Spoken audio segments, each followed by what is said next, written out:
शिवसेनेच्या आमदारांची महत्त्वाची बैठक मुंबईतल्या ताजलँड्स हॉटेलमध्ये होत आहे। सर्व आमदार इथे येऊ लागलेले आहेत। मुख्यमंत्री देखील आज संध्याकाळी इथे दाखल होणार आहेत आणि शिवसेनेचे गटनेते कोण असतात या संदर्भात महत्त्वाची बैठक पार पडणार आहे।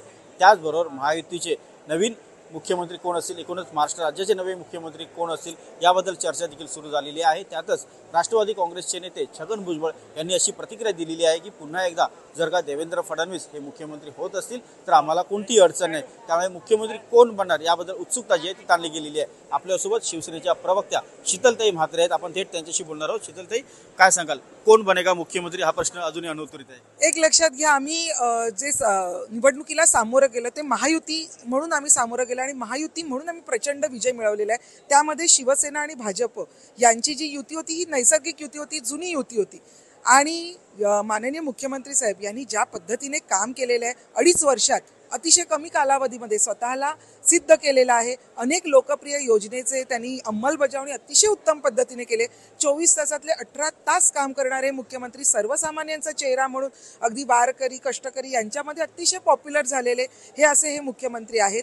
आणि मला वाटतं शिवसैनिकांची इच्छा म्हणून माझी इच्छा तर नक्कीच आहे की आमचे मुख्यमंत्री व्हावेत, परंतु शेवटी निर्णय हे तिघजण बसून महत्त्वाचे नेते घेणार आहेत। पण तरीही अगदी आमच्या आमदारांना तर वाटतंच आहे, पण भाजपमधल्या सुद्धा निवडून आलेल्या आमदारांची अशी इच्छा आहे की माननीय मुख्यमंत्री एकनाथ शिंदे साहेब हे परत मुख्यमंत्री व्हावे। त्याचप्रमाणे दिल्लीतले जे शीर्षस्थ नेते आहेत यांनी सुद्धा त्यांनी केलेली जी सर्व मेहनत आहे, त्यांनी या लोकप्रिय योजनेची केलेली अंमलबजावणी आहे, हे सर्व लक्षात घेऊन परत एकदा मुख्यमंत्री म्हणून एकनाथ शिंदे साहेबांनाच संधी देतील याची मला खात्री वाटते।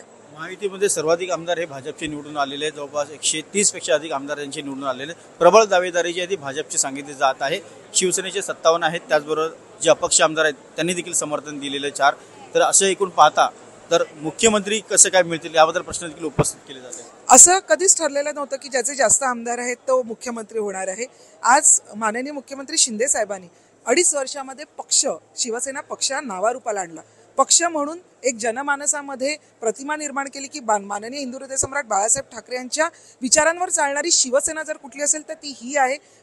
जनतेने सुद्धा त्याला पाठिंबा दिलेला आहे आणि 40 आमदार असताना बरोबर आज जे आमदार त्यांनी निवडून आणलेले आहेत, ज्या पद्धतीने निवडून आणलेले आहेत, मला असं वाटतं की अंमलबजावणी ज्या पद्धतीने केलेली आहे, भाजपची सुद्धा, भाजपमधल्या नेत्यांची सुद्धा अशीच इच्छा आहे की परत एकदा शिंदे साहेब मुख्यमंत्री व्हावेत याची मला खात्री आहे। भाजपचे काही आमदार आहेत, काही नेते ते देखील मागणी करतायत की मुख्यमंत्री पुन्हा एकदा देवेंद्र फडणवीस व्हावे।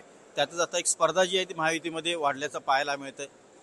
काय निर्णय होईल? नाही, स्पर्धा निकोप आहे, स्पर्धा नाहीये। इच्छा मात्र सगळ्यांच्या आहेत की आमच्या पक्षाचा मुख्यमंत्री व्हावा, पण तरीही आम्हाला खात्री आहे की माननीय शिंदे साहेब मुख्यमंत्री होतील। याचं कारण त्यांनी केलेली लाडकी बहीण, कारण त्यांना जेव्हा मुख्यमंत्री पद परत मिळेल तेव्हा मला असं वाटतं महाराष्ट्रातल्या सर्व लाडक्या बहिणीचा आदर ठेवल्यासारखं होईल। लाडक्या बहिणीचा आदर ठेवला जाईल। तर आपण पाहिजे की लाडक्या बहिणीची लाडकी मागणी आहे की मुख्यमंत्रीपदी पुन्हा एकदा मुख्यमंत्री म्हणून एकनाथ शिंदे यांनाच निवडण्यात यावा, तशी मागणी ती लावून धरतात। आणि त्याचबरोबर जे महायुतीचे सर्व आमदार निवडून आले त्यामध्ये सिंहाचा वाटा हा मुख्यमंत्री एकनाथ शिंदे यांचा आहे, त्यामुळे त्यांनाच पुन्हा एकदा मुख्यमंत्री बनावा अशी प्रबळ इच्छा व्यक्त केली जात आहे। व्हिडिओ जर्नलिस्ट गणेश काळेसह उदय जाधव, न्यूज 18 लोकमत, मुंबई।